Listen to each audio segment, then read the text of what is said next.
चांदीपुर गांव में एक टूटी फूटी झोपड़ी में शांति रहती थी। शांति की 3 बेटियां थीं, अर्शी, चेतना और प्रेरणा। शांति के पति ईंट भट्टे पर काम किया करते थे। कुछ साल पहले नदी में डूबने से उनकी मौत हो गई थी, जिसके बाद शांति के कंधों पर अकेले ही घर चलाने और बेटियों के पालन पोषण की पूरी जिम्मेदारी आ गई थी। ये सारी जिम्मेदारी मैं अकेले कैसे पूरा करूंगी? किसी का सहारा भी नहीं है। काम की तलाश में शांति उसी ईंट भट्टे पर गई जहां उसके पति काम करते थे। उसे देखकर ईंट भट्टे का मालिक बोला, इस काम में तो बहुत मेहनत लगेगी, तुम नहीं कर पाओगी। मालिक आप बेफिक्र रहें, मैं आपका काम करूंगी। पति की मौत के बाद बेटियों की जिम्मेदारी मुझे ही उठानी है। मेहनत तो करनी ही पड़ेगी। ठीक है, कल से काम पर आ जाना और पगार काम पूरा होने पर ही मिलेगा। ठीक है मालिक। काम बहुत मेहनत का था। कड़ी धूप में ईंट ढोने से शांति के हाथ पैर खराब होने लगे थे और शांति कमजोर होने लगी थी। शांति की बड़ी बेटी अर्शी 12 साल की थी। उसकी दोनों छोटी बेटियां चेतना और प्रेरणा 10 साल और 8 साल की थी। पिता की मौत के बाद तीनों बहनों की पढ़ाई छूट गई थी। बेटा, मैं चाहती हूँ कि तुम तीनों बहनें पढ़ लिख कर अफसर बनो। मैं भी पढ़ना चाहती हूँ माँ, लेकिन हम स्कूल की फीस कैसे भरेंगे? हमारे पास तो खाने के लिए भी पैसे नहीं है। भगवान पर भरोसा रखो बेटा, सब कुछ जल्दी ही ठीक हो जाएगा। ईंट भट्टे का मालिक शांति पर बुरी नजर रखता था। मालिक, काम खत्म हो गया है, अब मैं जाऊं? काफी देर हो गई है।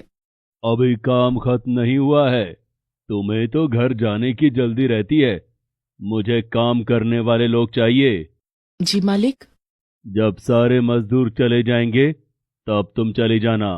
वो शांति के ऊपर बेवजह चीखता चिल्लाता रहता था और समय से पैसे भी नहीं देता था। मालिक, आज के पैसे दे देते। आज पैसे खत्म हो गए हैं, तुम पैसे कल ले लेना। एक दिन शांति की तबीयत ठीक नहीं थी। उस दिन उसका काम पर जाने का बिल्कुल मन नहीं था, लेकिन काम पर नहीं जाने का मतलब आज के पैसे भी नहीं मिलेंगे और घर में चूल्हा भी नहीं चलेगा। ये सोचकर शांति किसी तरह से उठी और नहा धोकर काम पर निकल गई। तबीयत खराब होने के कारण शांति को चक्कर आ जाता है और उसके सिर से सारी ईंटें उसके पैर पर गिर जाती हैं। आ! उसके पैर से काफी खून बह रहा था। ये देखकर वहां काम कर रहे दूसरे मजदूर आ जाते हैं। अरे, इसे तो चोट लग गई है, काफी खून बह रहा है। तभी ईंट भट्टे का मालिक वहां आता है और गुस्से में चिल्लाने लगता है, सारा ईंट बर्बाद कर दिया है, मेरा नुकसान कर दिया। मैंने पहले ही कहा था ये काम तुमसे नहीं हो पाएगा। मालिक मुझे माफ कर दीजिए। दरअसल आज मेरी तबीयत खराब है, इसलिए मुझे चक्कर आ गया, जिस वजह से सारी ईंटें गिर गईं। अब निकल जाओ यहाँ से। मालिक मुझे थोड़े से पैसे दे दीजिए, इलाज करवा लूंगी।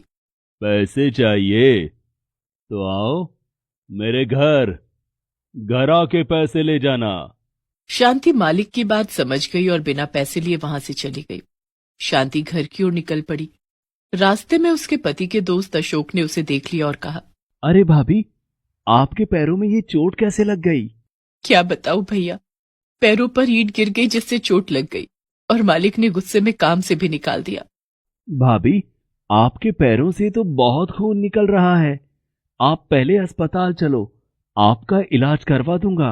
अरे नहीं भैया, मेरे पास इलाज के लिए पैसे नहीं हैं। ये अपने आप ठीक हो जाएंगे। अरे नहीं, अपने आप कैसे ठीक हो जाएंगे? आप चलो मेरे साथ, पैसे की फिक्र आप मत करो।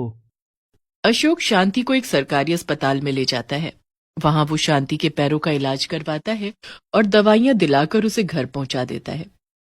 तभी शांति की तीनों बेटियां उसके पास आ जाती हैं और शांति के पैरों में बंधी पट्टी देखकर घबरा जाती हैं। माँ, ये तुम्हारे पैरों में क्या हुआ? ये चोट कैसे लग गई?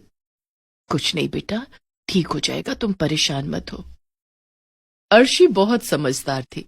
वो समझ गई थी कि माँ घर का खर्चा चलाने के लिए परेशान है। अर्शी ने शांति को समझाते हुए कहा, तुम चिंता मत करो माँ, भगवान हमारी मदद जरूर करेंगे। देखना, एक दिन सब ठीक हो जाएगा। इतना कहकर अर्शी उसी समय पास के स्कूल में गई जहां वो पहले पढ़ने जाती थी। वहां उसने स्कूल की प्रिंसिपल से मिलकर खुद के लिए काम मांगा। तुम क्या काम कर सकती हो? तुम तो अभी बहुत छोटी हो।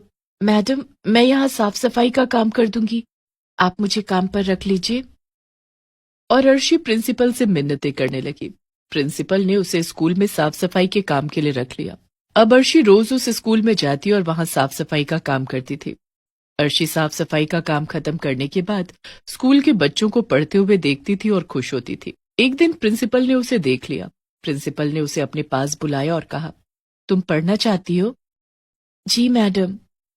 अर्शी फिर कहती है, मेरी 2 छोटी बहनें भी हैं, वो भी पढ़ना चाहती हैं।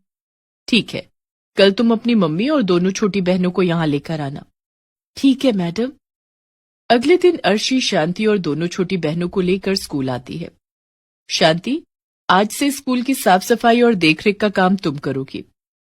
आज से तुम्हारी तीनों बेटियां इस स्कूल में पढ़ेंगी। मैडम आपका बहुत बहुत धन्यवाद।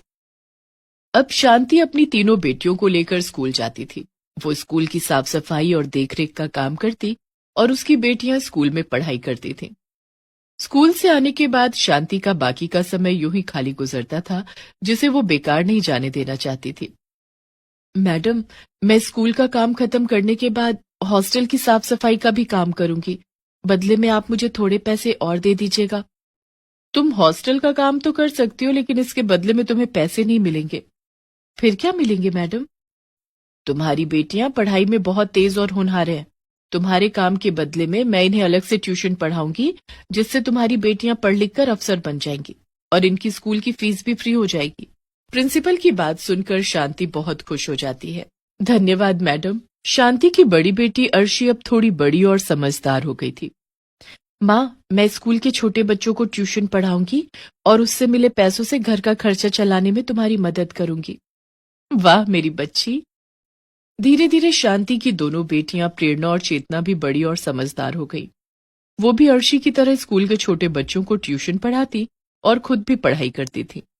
कुछ साल बाद शांति की तीनों बेटियों ने अच्छे नंबरों से पास करके स्कूल की पढ़ाई खत्म की और कॉलेज में एडमिशन ले लिया।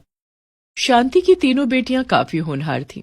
तीनों को कॉलेज से स्कॉलरशिप भी मिली और तीनों ने अपनी आगे की पढ़ाई जारी रखी। शांति की तीनों बेटियों ने अपनी मेहनत और लगन से कॉलेज की पढ़ाई पूरी की। माँ, मैं कलेक्टर बनना चाहती हूँ, आगे और पढ़ना चाहती हूँ। हाँ मेरी बच्ची, तू खूब मेहनत कर, हम सब तेरे साथ हैं। शांति की तीनों बेटियों ने प्रतियोगिता परीक्षाओं की तैयारी शुरू कर दी। दिन रात कड़ी मेहनत के बाद शांति की बड़ी बेटी अर्शी कलेक्टर बन गई। दूसरी बेटी प्रेरणा नेवी में अफसर बन गई और तीसरी बेटी चेतना ने इंजीनियरिंग की परीक्षा पास की और एक मल्टीनेशनल कंपनी में इंजीनियर के पद पर कार्य करने लगी। हमें आशीर्वाद दो माँ, तुम्हारी मेहनत के कारण ही आज ये सब हो पाया है। हमारी कामयाबी का सारा श्रेय तुम हो माँ। और अब तो हम सभी बड़े से बंगले में रहेंगे। दीदी को सरकारी बंगला जो मिला है। और सब हंसने लगते हैं। शांति के पास काम करने के लिए अब नौकर चाकर, माली, ड्राइवर सब थे। उन चारों का जीवन अब सुख शांति से कट रहा था। मैं कितनी खुश नसीब हूं कि मुझे तुम तीनों बेटियां मिली।